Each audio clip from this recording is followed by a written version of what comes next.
Buenas tardes, bienvenidos a nuestro curso de álgebra lineal. Comenzamos ahora con la clase número 28, eh, que probablemente será la última. Capítulo 4, valor y vectores propios. Entonces, recordemos dónde estamos parados. Hemos estado discutiendo las últimas 4 clases sobre valor y vectores propios. Un vector propio y un valor propio son un escalar lambda y un vector v, que para una matriz dada A satisfacen esta relación.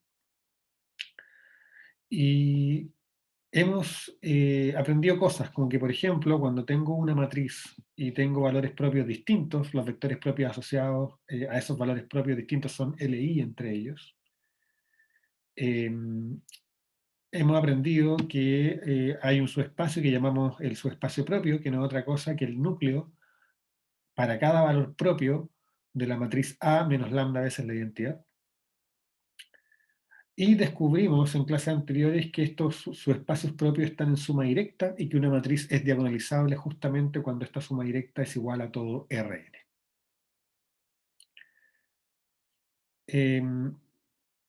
La última clase en particular introdujimos dos conceptos que eran el de multiplicidad algebraica y de multiplicidad geométrica. La multiplicidad geométrica no es otra cosa que la dimensión del subespacio propio asociado a cada valor propio. Y la multiplicidad algebraica es la multiplicidad de cada valor propio como raíz del polinomio característico. Y probamos que había esta relación entre ellas. Ahora, si ustedes se fijan bien, nosotros además de introducir toda esta teoría, introdujimos un algoritmo que nos dice cómo diagonalizar y básicamente la regla es, si aplico el algoritmo y obtengo una base de vectores propios, la matriz es diagonalizable y en tal caso yo la puedo descomponer como mi matriz A va a ser igual a P por D por P a la menos 1, donde D va a ser una matriz diagonal. Sin embargo, no hemos dicho cuándo se puede diagonalizar. ¿Sí? No hemos dicho, no hemos encontrado ninguna condición que a priori, de solo mirar la matriz nos permita decir esta matriz es diagonalizable. Esa deuda la saldamos hoy día y la saldamos describiendo una clase bastante general de matrices, que son las matrices simétricas, y lo que vamos a mostrar en la clase de hoy, el gran resultado de la clase de hoy es que toda matriz simétrica a coeficientes reales es diagonalizable. Ahora, el camino no es corto, pasa por varios pequeños resultaditos y finalmente ponerlos todos juntos. Entonces, el primer resultadito es una caracterización de ser simétrica. Entonces, les recuerdo que una matriz dada, cuadrada, es simétrica si la entrada IJ de su traspuesta, o sea, perdón, primero les recuerdo que la matriz traspuesta de una matriz A es la que invierte las coordenadas, digamos. O sea, que el elemento IJ de la matriz A traspuesta es el elemento JI de la matriz original. Y uno dice que una matriz es simétrica cuando A es igual a su traspuesta. ¿Ok? Y lo que vamos a ver ahora es que una matriz es simétrica si solo si se satisface que para cualquier par de vectores, si yo hago producto punto de AX con Y, es lo mismo que hacer producto punto de X con A veces Y. ¿Sí? Eso es lo primero que vamos a probar, es una caracterización de la simetría de una matriz. Entonces, la demostración de esto es bastante sencilla. Primero, supongamos que se satisface esta igualdad, o sea que para todo x, y en Rn, se tiene que AXI es igual a X por AI, y queremos ver que la matriz es simétrica de acuerdo a la definición que teníamos, o sea que es igual a su traspuesta, y para eso basta tomar dos matrices, dos vectores particulares, el vector EI y el vector EJ, vectores canónicos. ¿Y qué quiero decir con eso, cierto? Vectores que tienen ceros en todas sus componentes, salvo en la componente I o la componente J. Cuando uno lo fija así, si yo calculo A por E sub I, E sub J, les recuerdo cuando yo multiplico una matriz por un vector canónico y el vector está a la derecha, lo que hago es seleccionar su columna, que corresponde, en este caso, a la i-ésima columna. Entonces esto va a ser A, todas las filas de la i-ésima columna, producto punto con EJ, y eso no es otra cosa que la suma desde k igual 1 hasta n de AKI por la componente K de EJ, pero la componente K de EJ vale 0, salvo en un solo caso, que es cuando K es igual a J. Así que esto no es otra cosa. En esta suma, un montón de términos desaparecen porque estos un montón de veces son 0, y lo único que me sobrevive es el término cuando K vale J, o sea, esto es AJI. ¿Y qué pasa cuando yo calculo, por otro lado, EI por AEJ? Bueno, eso es, al igual que antes, va a ser SUI por la columna J ahora de la matriz A, ¿sí? Porque estoy multiplicando A por EJ, y eso es la suma desde K igual 1 hasta N de E sub I componente K por la componente K de esa columna, o sea, A sub KJ. Y de nuevo, estos tipos son un montón de veces ceros, y solamente una vez es 1, que es cuando K vale I, o sea, esto nos queda A sub IJ. ¿Y qué es lo que ocurre? Que estamos suponiendo que esto se satisface para cualquier par de vectores, así que en particular se satisface para los vectores de la base canónica, así que eso nos dice que esto que está acá y eso que está acá son iguales. Y si estos son iguales, significa que eso y esos son iguales. Así que, conclusión, por lo tanto, gracias a estrella, ¿y qué cosa es estrella? Es la propiedad que estamos suponiendo como hipótesis, tengo que A y J es igual a AJI, o sea, que es lo mismo que decir la matriz A es igual a la matriz A transpuesta. Así que, digamos, esa implicancia es fácil. Ahora nos faltaría ver si es cierto que cada vez que A es igual a A transpuesta, se satisface esto de acá. ¿Ok? Entonces, para ello, entonces, si A es igual a A transpuesta. Entonces uno se pregunta, ¿cuánto vale AX, y?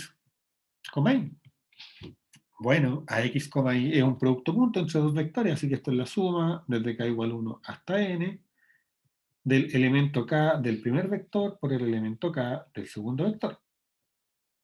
Pero bueno, el primer vector es una multiplicación, entonces yo puedo escribirlo como lo que vale, esto es la suma desde K igual 1 hasta N, de la suma desde J igual 1 hasta N, de la fila K de A, componente J por XJ por I sub K. Y acá uno dice, bueno, fíjense en algo. Yo puedo, acá, este I sub K para esta suma es una constante, así que yo lo puedo meter dentro de la suma. Y después resulta que tengo dos sumas sobre índices que no dependen uno del otro. Así que yo tengo todo el derecho, digamos, a dar vuelta a las sumas, a permutar las sumas. Y esto nos queda la suma desde j igual 1 hasta n, la suma desde k igual 1 hasta n, de a, k, j, x, j y sub k. Pero nosotros sabemos algo, nosotros sabemos que A es igual a su traspuesta, así que yo tengo todo el derecho a canjear este AKJ por AJK. ¿Sí? Porque justamente eso significa que A es igual a su traspuesta. Entonces esto es la suma desde J igual 1 hasta N, de la suma de K igual 1 hasta N, de AJK y sub K, XJ. Fíjense que aquí cambié de orden estos dos, pero esos son números reales. La multiplicación de dos reales sí que es conmutativa. ¿Y por qué lo hice así? Para evidenciar, para evidenciar que aquí lo que yo tengo es, fíjense bien, estoy sumando ahora sobre K, este XJ es una constante que sale de la sumatoria, puedo mirar esta como que estoy sumando primero ahí. ¿Sí? Puedo perfectamente poner paréntesis ahí para indicar que saqué el XJ. ¿Y por qué hago eso? Porque de esa manera, esto que está acá me queda simplemente, fíjense bien, es la fila J de la matriz A multiplicando el vector I. O sea, eso es la componente J de A por I. Así que esto es igual a la suma desde J igual 1 hasta N de A por I componente J por XJ. Ah, pero ese es un producto punto entre el vector A por I y el vector X. O sea, esto es A por I, X, y nosotros sabemos que el producto punto es simétrico, así que esto es simplemente X por I, que era justamente lo que queríamos probar. Así que efectivamente, la simetría de una matriz se puede caracterizar como este hecho de que cuando tengo productos puntos, yo puedo pimponear, si uno dice, pasar para el otro lado, digamos, déjeme volver al enunciado, puedo pasar la matriz de acá para acá, que es lo que estoy haciendo ahí. ¿Ok? Bien, entonces, con eso, ahora, con eso en la mano, vamos a probar la siguiente proposición, que nos dice lo siguiente. Si tenemos una matriz simétrica y tenemos lambda y mu, dos raíces de su polinomio característico que podrían ser complejas, ¿sí? Les recuerdo que el polinomio característico es un polinomio de coeficientes reales, pero nosotros sabemos que un polinomio a coeficientes reales puede no tener raíces reales. Lo único que nos dice el teorema fundamental del álgebra es que va a tener raíces, pero raíces cuando lo miramos como un polinomio en los complejos. Eso sí lo sabemos. Pero por eso acá lo que vamos a partir es decir, mire, supongo que usted tiene dos raíces, no le quiero llamar valores propios, porque los valores propios los teníamos reservados para valores propios reales, digamos.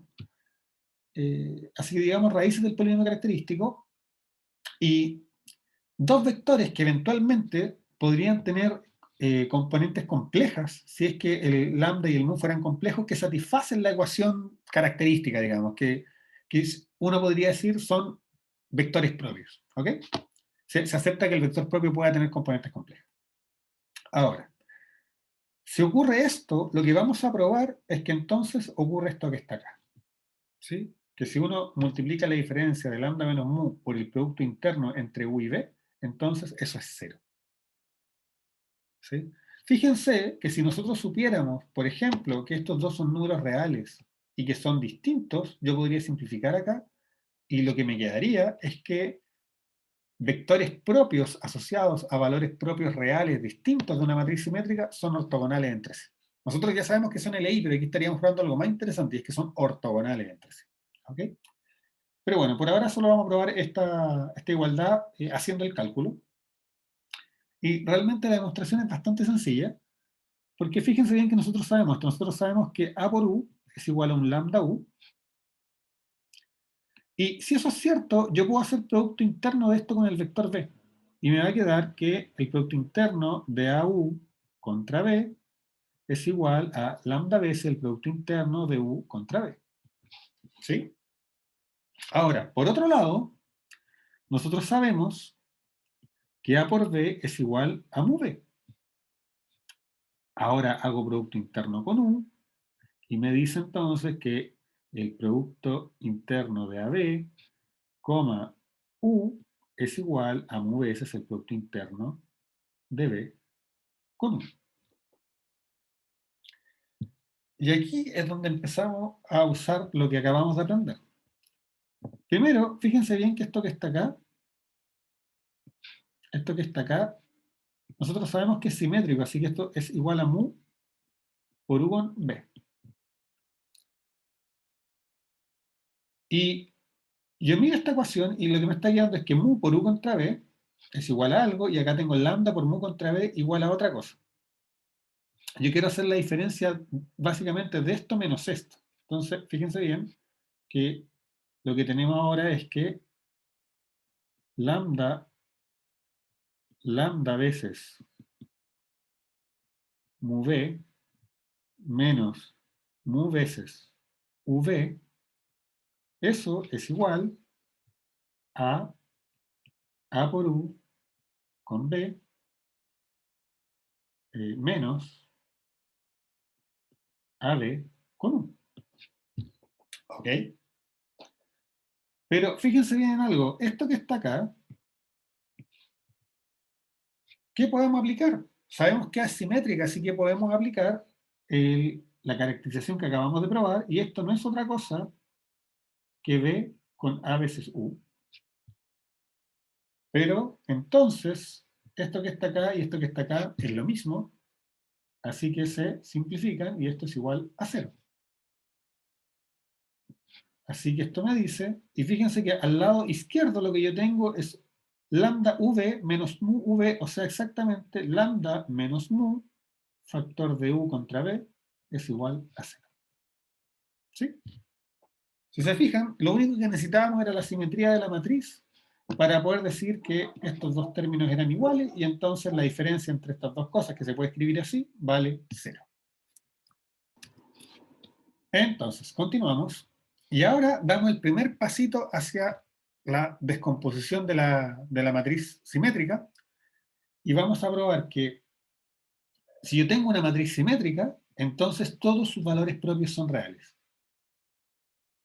Y en particular, esta es una consecuencia bien obvia, pero quise escribirla para que lo tengamos. Toda matriz simétrica siempre tiene al menos un valor propio real. ¿Sí?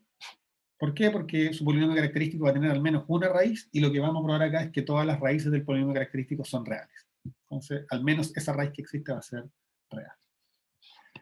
Bien, la demostración necesita de que revisemos un poquito qué significa ser solución a esta ecuación característica. Entonces, supongamos que sea un lambda complejo raíz del polinomio característico. Podríamos decir que lambda es un candidato a valor propio, pero como no sabemos si... Porque en particular podría ser real, porque recuerden que los números reales son una parte de los complejos. Pero como no sabemos a priori que es efectivamente real, sino que solamente está en este conjunto más grande, es una especie de candidato, pero todavía no podemos llamarle valor propio. Ahora, si es raíz del polinomio característico, entonces va a pasar que va a existir, ¿cierto?, un vector que existe, un vector v, pero ¿cuál es el punto? Que este v también podría tener componentes complejas. Entonces, si estamos en dimensión n, y si la matriz tiene tamaño n, b sería un vector complejo al principio, en principio. Entonces, pero sucede que pasa lo siguiente, tal que a por b es igual a lambda veces b. ¿Sí? Eso pasa. Ahora, ¿qué es lo que ocurre acá? ¿Y dónde está la magia de este asunto? Está en darse cuenta de qué significa esto. Bueno, esto es una igualdad vectorial y por lo tanto hay que mirarla componente a componente. O sea, esto es lo mismo que decir que para todo i desde 1 hasta n, si yo miro la componente yésima de a veces b, es igual a lambda veces la componente yésima de b. Ya, eso pareciera que no estoy diciendo nada, pero me gusta escribirlo así por lo siguiente. En los números complejos existe una operación que se llama tomar conjugado, que si ustedes se acuerdan, es reflejar con respecto al eje real, al eje X, ¿cierto? Si miramos los complejos como R2, y que básicamente dice que si, paréntesis, si Z es igual a más I veces B, ¿cierto? Entonces Z conjugado es A menos I veces B, ¿sí? ¿Y qué es lo que ocurre? Fíjense bien, que esto que tengo acá es un elemento de los complejos, y esto también es un número complejo. Y como tal, a ambos yo le puedo calcular su conjugado. Pero no quiero escribirlo ahí. Entonces esto va a implicar que el conjugado, si los números son iguales, bueno, sus conjugados también. Y el conjugado del producto es el producto de los conjugados. Y ahora, la componente i de a veces b es una suma. Esto es lo mismo que decir que la suma de a por ij de j, todo eso conjugado, es igual a lambda conjugado por b sub i conjugado. Ahora, ¿qué es lo que ocurre? Que la conjugación se porta bien con la suma, es lineal. Entonces, eso nos lleva a que esto implica que la suma sobre j de a y j conjugado por bj conjugado es igual a lambda conjugado por b sub i conjugado. ¿Y qué ocurre acá? Que resulta que la matriz A es real, la coeficiente es real, entonces para un número real su conjugado es el mismo. Entonces esto implica que la suma sobre j de a y j de bj conjugado es igual a lambda j por b sub i conjugado, y esto es lo mismo que decir que la matriz A por el vector b conjugado, entendiendo conjugación componente a componente, es igual a lambda veces el vector B conjugado por lambda conjugado. ¿Sí? Entonces, lambda conjugado es el vector B conjugado. Ahora, ¿qué es lo que acabo de hacer? Que yo sé que se puede ver un poco extraño. Es simplemente mostrarles algo. Que si un valor complejo fuese raíz del polinomio característico, entonces tiene un, digamos, un vector propio, un candidato a vector propio complejo asociado, pero al mismo tiempo, si lambda es raíz, lambda conjugado también va a tener un vector propio o un candidato a vector propio que va a ser el conjugado del que tenía acá. ¿Ok? Esto no es nada sorprendente porque resulta que uno sabe que cuando tiene un polinomio a coeficientes reales, cada vez que tengo que lambda es raíz, lambda complejo también. Entonces digamos que esto estira un poquito esa idea, porque en el fondo si pasa esto, esto significa que lambda complejo es raíz también del polinomio característico, cosa que ya sabíamos, pero además nos da la fórmula de cómo es el vector propio asociado a lambda conjugado en función del vector propio asociado a lambda. Ahora, ¿cuál es la gracia de lo que acabamos de hacer? La gracia de lo que acabamos de hacer es la siguiente, que entonces, fíjense bien, tenemos que lambda, tenemos lo siguiente, fíjense, que A por B es igual a lambda B, y A por B conjugado es igual a lambda conjugado B conjugado.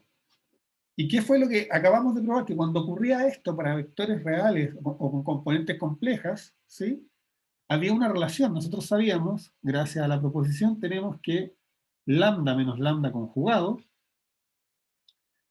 producto punto de B con B conjugado, eso es igual a 0. Pero, si yo tengo eso, fíjense bien, escribamos qué significa cada cosa. Si lambda es igual a más I veces B, eso implica que lambda conjugado es igual a menos I veces B. Y eso implica entonces que lambda menos lambda conjugado, fíjense que las partes reales, que son las A, se anulan y nos queda simplemente 2 veces IB. 2 veces la parte imaginaria. ¿Sí? Y por otro lado, cuando yo hago B, producto punto con B conjugado, esto es la suma de la componente I de B por la componente I de B conjugado, pero resulta que cuando uno mira esto acá, no sé si ustedes se acuerdan, pero cuando yo multiplico un número por su conjugado me da la norma al cuadrado. ¿Sí? Esta es igual a la suma de los B sub I al cuadrado, o de la norma al cuadrado, más bien como números complejos. Y sabemos nosotros que B es distinto de 0, por lo tanto esto es distinto de 0.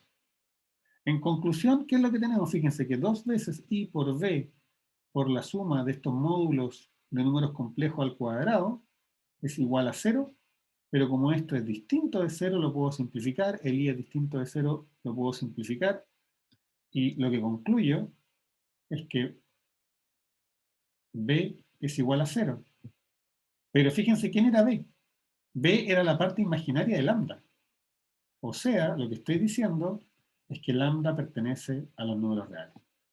Así que con eso acabamos de probar que si lambda es una raíz del polinomio característico de una matriz simétrica, inmediatamente lambda es real. O sea, cualquier raíz del polinomio característico de una matriz simétrica es real y por lo tanto es un valor propio. Así que todos los valores propios de la matriz simétrica son reales, y como yo sé que existe al menos alguna raíz del polinomio característico, en particular incluye cierto de que toda matriz simétrica tiene al menos un valor propio real. Y eso implica también al menos un vector propio real. Bien, para continuar, ahora vamos a probar un pequeño corolario que ya lo anuncié hace un rato, y es que básicamente cuando tenemos vectores propios de una matriz simétrica que están asociados a valores propios distintos, ahora sabemos que son reales, esos vectores propios van a ser ortogonales entre sí. ¿Sí? La demostración es muy sencilla, en realidad. Si lambda y mu son valores propios de A simétrica, eso implica, ¿cierto?, que lambda y mu pertenecen a R. Entonces, y además son distintos, si además son distintos, como nosotros sabemos que lambda menos mu u, b es igual a 0 para u valor propio, vector propio asociado a mu y para b vector propio asociado a lambda, es directo, ¿cierto? Que u.b es 0, o sea, que u es ortogonal a b. Ya eso era facilito, lo anuncié antes, no hay mucho que decir sobre eso. Ok. Bien. Y ahora pasamos a un resultado que es bastante técnico, ¿sí? Es bastante técnico. Es un resultado que cuando uno lo mira, no sabe muy bien por qué lo estamos probando, pero es la llave para la demostración principal. ¿Qué es lo que dice? Lo siguiente, miren. Dice, suponga usted que tiene una matriz simétrica, ¿sí? Y que tiene un subespacio vectorial de Rn propio, o sea que está realmente medido, de dimensión menos estricta que n, y que satisface esta condición de acá, que es una forma corta de decir cada vez que tomo un elemento en B, lo multiplico por A, obtengo otro elemento en B. Si ocurre eso, lo que vamos a probar es que hay un B en B y un lambda en R, tal que A por B es igual a lambda B. O sea, lo que estamos diciendo es que si A es una matriz simétrica que deja invariante un subespacio vectorial propio de Rn, entonces A tiene un vector propio en ese subespacio. Acá voy a corregir algo que es importante, a este B es distinto de 0, ¿sí? Porque es un vector propio.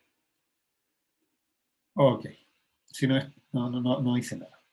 La demostración es bastante compleja, pero vámonos de a poquito. Entonces, lo primero es lo siguiente.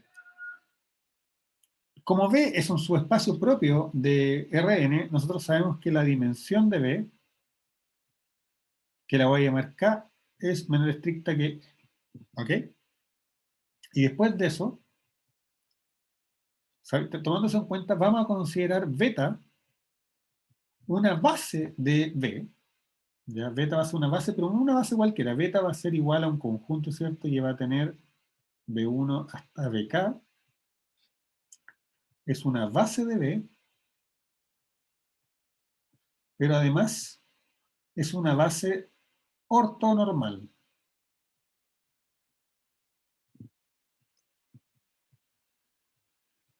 ¿Qué significa eso? Bueno, eso significa que la norma de cualquier BI es 1 y que si yo hago BI.bj, eso vale 0. Nosotros ya sabemos que cuando tengo un subespacio vectorial de dimensión finita o un espacio vectorial de dimensión finita, yo puedo encontrar una base, como por definición casi. Y gracias al método de Gram-Schmidt, nosotros sabemos que cuando yo tengo un conjunto dado, yo puedo obtener un conjunto ortonormal que genera lo mismo. Así que puedo generar una base ortonormal. Ahora, pero que sea una base ortonormal, además tiene la siguiente propiedad súper interesante, y es que si yo tengo un B que vive en B, ese B, cuando yo pienso cómo se descompone en la base, bueno, se descompone a través de la proyección ortogonal. Es simplemente B, BI en la dirección BI desde igual 1 hasta acá. ¿Sí?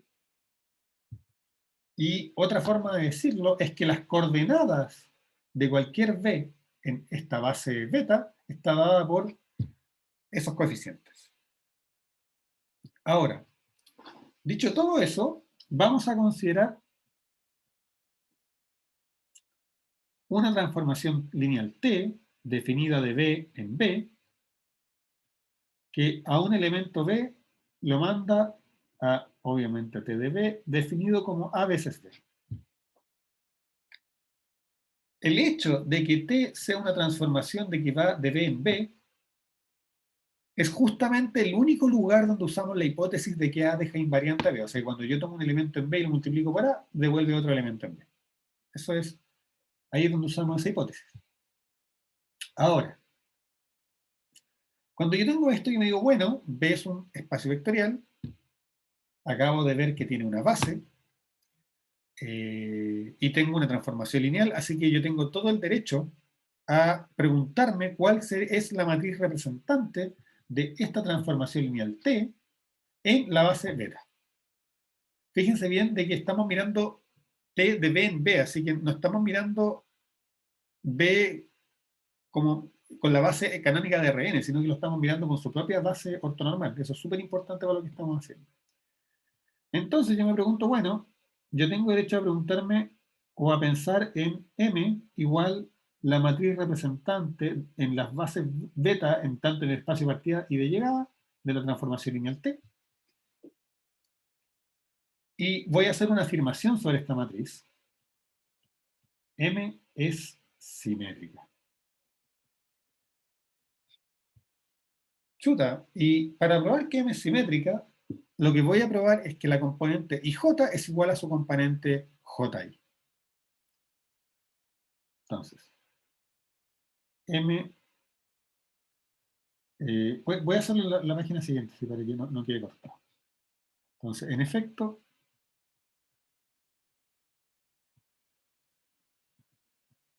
cuando yo me pregunto cuánto vale M y J, bueno, tengo que pensar cómo se construyen las matrices representantes. Y la matriz representante, en la columna J, lo que tiene es la imagen a través de la transformación del elemento J de la base original, ¿cierto? O sea, es T de J. Y en la fila I lo que tiene es la coordenada en la base beta de este, ¿sí? Eso es un vector, ¿cierto? La componente I. ¿Por qué? Porque lo que yo quiero ver es cómo se descompone este elemento en la base beta, ¿sí? Eso es lo que colocábamos hacia abajo. Entonces, en la primera fila está el pedacito de este que está en el elemento 1, o sea, la primera coordenada. Así que si lo miro para la componente IJ, es la componente I. ¿Sí? Básicamente hay un monito que me gusta hacer a mí que uno dice, mira, aquí coloco T de B1, T de B2, hasta T de Bn, y me pregunto cómo eso se descompone en la base de llegada, que acá es la misma, B1, B2 hasta Bn, y eso es lo que va a quedar en nuestra matriz representante, ¿cierto? Que en esta columna me queda este tipo descompuesto en esta base. O sea, exactamente lo que tengo escrito acá. Ahora, ¿cuál es la gracia? Que nosotros sabemos que cuando yo quiero descomponer algún elemento de B en la base ortonormal es simplemente tomar producto punto. O sea, esto que tenemos acá es simplemente T, perdón, es simplemente T de BJ, producto punto con BI. Y uno dice, oye, ¿cuánto vale T de BJ? Bueno, por definición, T de BJ es A de BJ, producto punto con BI. Y en ese momento yo me digo, oye, pero bueno, BI y BJ son elementos de Rn, independiente que vivan en su espacio más chico, pero en global son elementos de Rn, A es una matriz simétrica, así que yo tengo derecho a decir esto es B sub J por A B sub I. Oye, pero eso no es otra cosa que B sub J por T de B sub I, y eso no es otra cosa que T de B sub I producto punto con B sub J, y ahí uno dice, oye, momento, porque eso es exactamente lo que yo definí. Fíjense bien, cuando yo hacía T de B sub J B sub I era M y J, por lo tanto lo que tengo acá es M de JI. O sea, efectivamente la matriz M resulta ser simétrica. Entonces miren, por ahora, eh, ¿Qué hemos probado? Si volvemos un segundo atrás, queremos probar este lema, y todo lo que hemos probado por ahora es que si nos damos como una transformación lineal, la miramos, si miramos multiplicar por A como una transformación lineal definida de B en B, entonces la matriz representante de esa transformación lineal va a ser simétrica. Eso es todo lo que hemos probado por ahora. Pero en realidad, eso que parece poco es un montón. ¿Por qué? Porque fíjense bien. M es una matriz que es de tamaño K, porque es la matriz representante de una transformación que va de un espacio de dimensión K al mismo espacio. Así que es cuadrada de tamaño K, a coeficientes reales, simétrica. Y nosotros sabemos que eso implica inmediatamente que todos sus valores propios son reales y en particular que hay al menos un valor propio. Entonces nosotros sabemos que existe algún lambda en R y un vector que voy a llamar W en R a la K, tal que si yo digo M por W, eso es lo mismo que lambda veces W. Y yo miro esto y uno podría preguntar, chuta, lo logré, yo quería encontrar un vector propio. Y la respuesta es sí, pero yo quería encontrarlo con una matriz A, no para esta matriz M, que la construí, digamos, a mano, que no tiene nada que ver con mi problema original. Sin embargo, noten lo siguiente, ¿qué pasa si nosotros definimos como B a la preimagen a través del isomorfismo de coordenadas de base beta de este W? Les recuerdo que si uno mira, hacemos nuestro clásico diagrama, acá está B, acá está B, estamos moviéndonos con la transformación T. Tenemos acá abajo RK, que para ir a RK vamos con el isomorfismo de coordenadas de la base beta que nos dimos. Acá tengo RK, subo con coordenadas a la menos 1 de la base beta, y acá entre medio lo que representa a T es, valga la redundancia, su matriz representante que llamamos M. Entonces, yo encontré un W acá abajo, que es valor propio, que es vector propio de M. Lo que quiero mostrar ahora es que de alguna manera, este B que está acá, que es tomar ese W que está aquí y devolverlo al espacio original a través de la inversa del isomorfismo de coordenadas, va a ser un vector propio para la matriz A, para la matriz con la que empezamos. Ahora, solo para fijar ideas, esto que está acá es lo mismo que decir que B se define como la primera componente de W, o sea, W1 en la dirección B1, más W2 en la dirección B2, hasta WK en la dirección BK. B1 hasta BK era la base ortonormal que nos dimos para nuestro espacio vectorial B. Y si yo digo que B es coordenada a la menos 1 de algún vector de RK, lo que estoy diciendo es asignarle a cada dirección la componente correspondiente. ¿Ok? Ahora, ¿qué es lo que pasa? Que la identidad fundamental de cuando uno calculaba matrices representantes, ¿sí?, fue algo que escribimos en su momento que nos decía lo siguiente, que si yo me pregunto cuánto valen, básicamente era que para que este diagrama conmutara, o sea que fuera lo mismo darse la vuelta por acá que pasar directamente, tenía que ocurrir lo siguiente. Lo voy a escribir.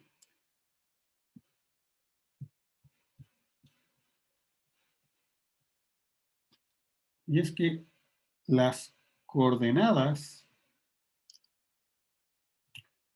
en base beta de T de B, eso es lo mismo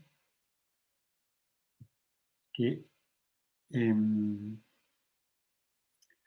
veces las coordenadas en base beta de B. ¿Sí? Esa es, digamos, la identidad fundamental de la matriz representante. Lo que hace la matriz representante es justamente eso, que si yo quiero calcular las coordenadas de la imagen, puedo calcular las coordenadas de la preimagen, o sea, de este muchacho, y multiplicarlo por la matriz representante y voy a obtener las coordenadas de TDB. ¿Y qué es lo que ocurre? Fíjense bien, si B es coordenadas a la menos 1 de W, Eso es lo mismo que decir que coordenada de B es igual a W. O sea, esto es M por W. Pero resulta que M por W, nosotros sabemos cuánto vale. Lo tenemos escrito acá. M de W es lambda veces W. Y fíjense bien entonces que eso me dice que si yo paso el lambda dividiendo, ¿quiero pasar el lambda dividiendo? No, no voy a pasar el lambda dividiendo. Ahora, ¿qué es lo que ocurre? Fíjense bien en algo.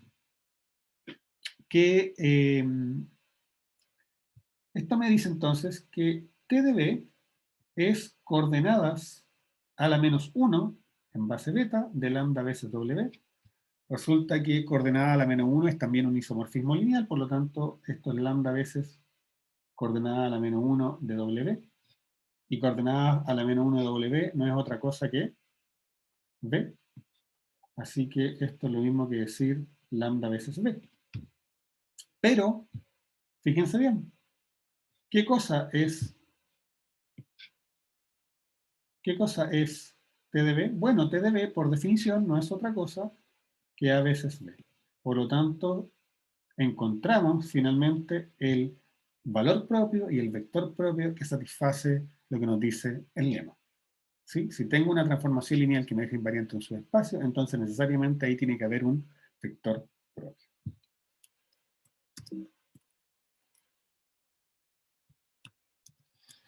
Bien, finalmente hemos llegado al teorema principal de la sección,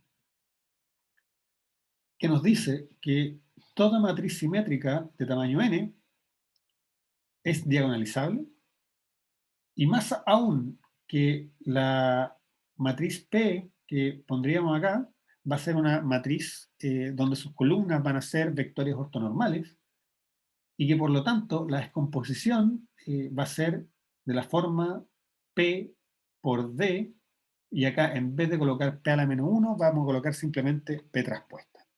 ¿Ok? Entonces, vamos a probar este teorema y van a ver que vamos a usar todo lo que hemos ido probando antes. Entonces, la demostración se basa en lo siguiente. Bueno, ¿qué cosas sabemos? Bueno, sabemos que todos los valores propios de A son reales. ¿Sí? Porque es simétrica, lo acabamos de probar. Antes del lema. Lo probamos antes del lema. Y eso nos dice inmediatamente de que la pregunta es, para saber si es diagonalizable o no, es si vamos a poder encontrar suficientes vectores propios. ¿Por qué? Porque nosotros sabemos que si llamamos W a el espacio propio lambda 1 asociado a lambda 1, suma directa hasta el espacio propio asociado a lambda k, ¿sí? Si tiene k valores propios, esos que están ahí están en suma directa, y en realidad la gran pregunta es, ¿W es todo Rn? Si fuera todo Rn, sabemos que eso significa que la matriz es diagonalizable. Si no lo es, bueno, no. Entonces lo que queremos probar es esto. Y la manera de probarlo va a ser probando lo siguiente. Sea B el ortogonal de W.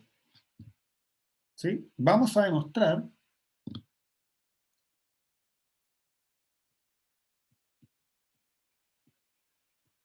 que B es igual al singleton 0. ¿Ok? Y como el ortogonal del ortogonal es el espacio original, eso va a implicar entonces que W es todo Rn. Dicho de otra forma, si yo tengo un espacio cuyo ortogonal es 0, entonces el espacio original era el espacio completo. ¿Ok? Entonces, todo lo que necesito probar es esto que está acá. Y la forma de probarlo es la siguiente. La forma de probarlo es la siguiente. Pasa por, mostremos primero que A deja invariante a B. ¿Y por qué? Porque si A deja invariante a B, nosotros el lema nos dice que entonces nosotros sabemos que estos espacios no son vacíos, así que sabemos que este tipo de acá es un subespacio, que B en cualquier caso es un subespacio propio de Rn. Así que podemos aplicarle el lema, y si ocurre esto que está acá, eso significa que hay un vector propio en B. Pero eso es una contradicción, porque los vectores propios están asociados a valores propios, y todos los valores propios yo los tengo agarrados acá. ¿Sí? Entonces, basta comprobar esto que está acá. Entonces nos decimos sea un B distinto de 0 en A, perdón, en B,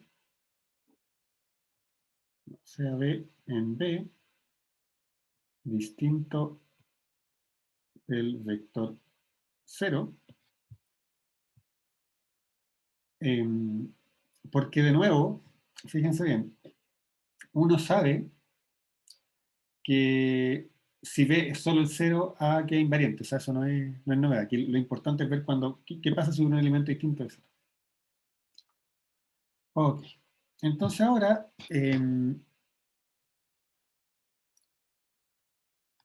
uno dice, quiero probar que eso, cuando yo le aplico A B, eso sigue estando en B. ¿Sí? Porque, ¿qué significa que A deje invariante a B? Significa que cada vez que yo tomo un elemento en él, lo devuelvo en él. ¿Sí? Si ese elemento del 0 es directo que sí, pero entonces tomamos uno distinto a ese. Entonces, si yo quiero saber,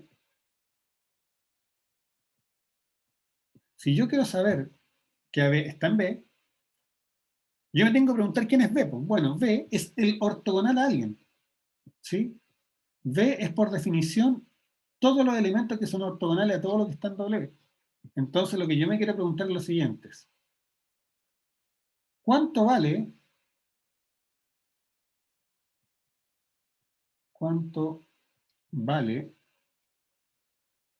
AB, W cuando W está en W? Si yo puedo probar que esto que está aquí es 0 para cualquier W, en W, entonces eso significa que este elemento que está acá pertenece al ortogonal de ese conjunto, y ese ortogonal yo le puse un nombre, yo le llamé B. Así que es justamente lo que quiero probar. Ahora, ¿qué es lo que ocurre? Ocurre que cuando yo miro los elementos de W, yo me pregunto, bueno, W pertenece a W grande no es otra cosa que la suma de los subespacios propios, es E de lambda 1 más E de lambda K, y esa suma es directa. Entonces, si es una suma directa, significa que este W se puede escribir de manera única de esta manera. W va a ser igual a la suma de ciertos escalares alfa i por B sub i, donde B sub i son cada uno un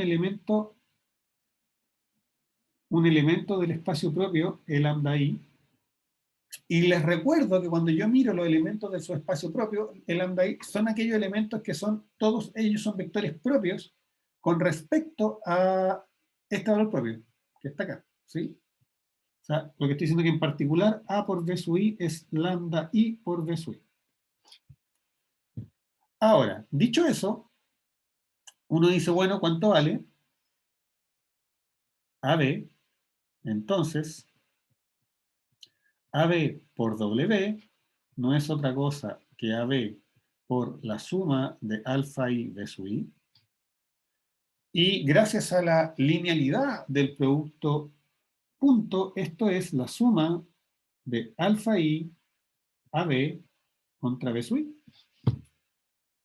Y aquí uno dice, bueno, hay una hipótesis que no estoy usando, y es que la matriz A es simétrica. Por lo tanto, yo puedo decir que esto es igual a la suma de alfa i, gracias a la simetría, de B por A veces B sub i. Y ahí me digo, pero momento, porque resulta que cada B sub i, yo sé que es un valor vector propio, por lo tanto, esto es la suma de alfa i de B lambda i B sub i, y eso es igual a la suma de alfa i lambda i B por B sub i. ¿Y qué es lo maravilloso de lo que acabamos de hacer? Que acabamos de mostrar que la multiplicación o que el producto punto de este vector por este vector es igual a una suma de esos productos puntos. Pero el vector B, nosotros estamos suponiendo que vive en B. que es el ortogonal a W. O sea, este tipo es ortogonal a todo lo que vive acá, en particular es ortogonal a cada B sub I. Así que cada uno de estos productos puntos es 0. Y eso nos dice que entonces esto vale 0, o sea, AB pertenece al ortogonal de W, y eso es lo mismo que decir que AB pertenece a B. Entonces, ¿qué es lo que hemos hecho? Hemos demostrado, entonces, por lo tanto, fíjense bien, B es su espacio vectorial de Rn y AB está incluido en B. Por el lema técnico, tiene que existir un vector, un lambda y un B, tales que A por B es igual a lambda B, pero eso es una contradicción.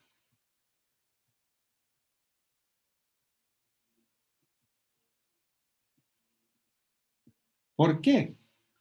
Porque si esto pasa, entonces eso significa que B pertenece a su espacio propio de ese valor lambda, y este lambda tiene que ser alguno de los lambda I que yo ya encontré, porque yo tomé todos los valores propios de la matriz. Pero entonces, como B también pertenece a B, eso implica que B es ortogonal, o sea, B lo voy a escribir acá, entonces si pertenece acá, eso implica que B pertenece a el lambda inter B, porque ya estaba en B, y eso implica que B es ortogonal a sí mismo. Y si eso ocurre, eso lo único es si B igual a 0, y eso es una contradicción, ¿sí? Porque sabemos que B es un vector propio. Así que, contradicción.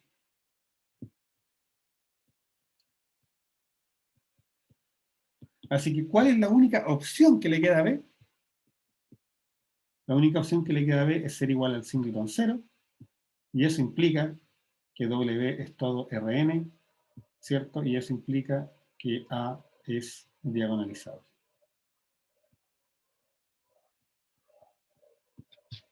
¿Ok? ¿Terminamos con eso la demostración? No, nos falta un cachito. ¿Por qué? Porque fíjense que entonces, en principio A se puede escribir como P por D por P a la menos 1, pero el teorema nos afirma que esta matriz P se puede escoger de manera tal de que P a la menos 1 sea su traspuesta. Y la verdad es que hay que notar lo siguiente simplemente. Notemos que, perdón, vectores propios asociados a valores propios distintos son ortogonales, ¿cierto? Y que en cada espacio propio